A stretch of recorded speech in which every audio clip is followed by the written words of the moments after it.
Online ಫೈಲರ್ಸಿಗೆ hire ಮಾಡತ್ತೇನ್ರಿ tax returns file ಮಾಡಕಂತ. ಈ ಇನ್ಕ್ರೀಸಿಂಗ್ ಟ್ರೆಂಡ್ ನೋಡತ್ತೇನ್ರಿ. ಅವ್ರು ಏನ್ ಮಾಡತ್ತಾರ, ಇದೊಂದು ಟ್ಯಾಕ್ಸ್ ಪ್ಲಾನಿಂಗ್ ಆಸ್ಪೆಕ್ಟ್ ನೀವು ಡಿಕೋಡ್ ಮಾಡತ್ತಿಲ್ರಿ. ಏನೈತ್ರಿ ಅದು HUF ಫಾರ್ಮ್ ಮಾಡ್ಬೇಕ್ರಿ. ಇದ್ರ ಬಗ್ಗೆ ಈ ವಿಡಿಯೋನ ಎಲ್ಲ ಮಿತ್ ಡಿಸ್ಕ್ಲೋಸ್ ಮಾಡ್ತೇನೆ ನೋಡ್ರಿ, ಏನೇನ್ HUF ಬಗ್ಗೆ ಐತಿ. ಯಾರು ಫಾರ್ಮ್ ಮಾಡ್ಬೋದು, ನೀವು ಹಿಂದೂ ಆಗ್ಬೋದು, ಸಿಖ್ ಆಗ್ಬೋದು, ಅಥವಾ ಜೈನ್ಸ್ ಆಗ್ಬೋದು. ಒಂದ್ಸತಿ ಮ್ಯಾರೇಜ್ ಆದ್ಮೇಲೆ HUF ಆಟೋಮೆಟಿಕ್ಲಿ ಫಾರ್ಮ್ ಆಗ್ಬಿಡ್ತೈತ್ರಿ, ಏನು ಕಾಂಟ್ರಾಕ್ಟ್ ಮಾಡೋದು ಬೇಡ. ಖರೆ ಅದ ಟ್ಯಾಕ್ಸ್ ಪರ್ಪಸ್ ಈಗ 3 ಜನ ಬೇಕ್ರಿ. ಅದಕ್ಕಂತ ಇನ್ನೊಂದು ಒಂದು ಚೈಲ್ಡ್ ಬಾರ್ನ್ ಆಗ್ಬೇಕು, ಅವಾಗ ನಿಮ್ದು ಟ್ಯಾಕ್ಸ್ ಪರ್ಪಸ್ಗೆ HUF ವ್ಯಾಲಿಡ್ ಐತಿ. ಇದು ಎಲ್ಲಿ ಅಂತಾರ್ರಿ, ಎಲ್ಲ case loss in supreme court ಇಂದ ಅದಾವ ನೋಡ್ರಿ, ಅಲ್ಲಿ ಈ ತರ ಅಂತಾರ್ರಿ.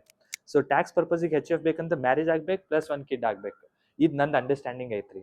ಸೆಕೆಂಡ್, HUF ಒಳಗೆ 3 ಮೇನ್ ಜನ ಇರ್ತಾರ್ರಿ. ಒಂದ್ ಕರ್ತ, ಒಂದ್ ಕೋಪಾರ್ಸಿನರ್, ಒಂದ್ ಮೆಂಬರ್. ಯಾರು ಕೋಪಾರ್ಸಿನರ್ ಇರ್ತಾರ ನೋಡ್ರಿ, ಅವ್ರು ಪಾರ್ಟಿಷನ್ ಕೇಳ್ಬಹುದು HUF ಅದ. ಮೆಂಬರ್ ಆದ್ರ ಪಾರ್ಟಿಷನ್ ಕೇಳಕ್ ಬರೋಂಗಿಲ್ರಿ. ಖರೆ ಅವ್ರದ್ದು ಶೇರ್ ಇರ್ತೈತಿ HUF ಒಳಗ.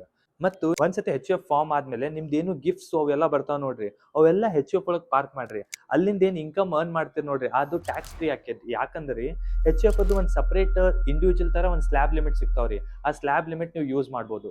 ಈ ತರ ಸುಮಾರು ಟ್ಯಾಕ್ಸ್ ಪ್ಲಾನಿಂಗ್ ಅಪರ್ಚುನಿಟೀಸ್ ಅವೈಲೇಬಲ್ ಅದಾವ HUF ನೀವು ಫಾರ್ಮ್ ಮಾಡ್ತಿದ್ರೆ. ನೀವು ಕರೆಕ್ಟ್ ಆಗಿ ಇದ ಪ್ಲಾನ್ ಮಾಡಿಲ್ಲ ಅಂತ ತಿಳ್ಕೊರಿ, ಮುಂದ್ ಹೋಗಿ ಇದ್ರ ಮೇಲೆ ಮತ್ತೆ ಟ್ಯಾಕ್ಸ್ ಕಟ್ಟೋದಾಕೇತ್ರಿ. ಸೊ ಮಾಡತ್ತಿದ್ರೆ ಕರೆಕ್ಟ್ ಆಗಿ ಮಾಡ್ರಿ. ನಾನ್ CA ರಾಹುಲ್ ಆರ್ ಗಾಂಧಿ ಇಂಥ ಟ್ಯಾಕ್ಸ್ ರಿಲೇಟೆಡ್ ಟಿಪ್ಸ್ ತಗೊಂಡ್ ಬರ್ತೇನೆ. 31st ಮಾರ್ಚ್ ಬರತೈತಿ, ಅದ್ರ ಮುಂಚೆ ಎಲ್ಲರೂ ಟ್ಯಾಕ್ಸ್ ಪ್ಲಾನಿಂಗ್ ಮಾಡ್ರಿ. ಅದ ನಂದು ಅಡ್ವೈಸ್ ಐತಿ.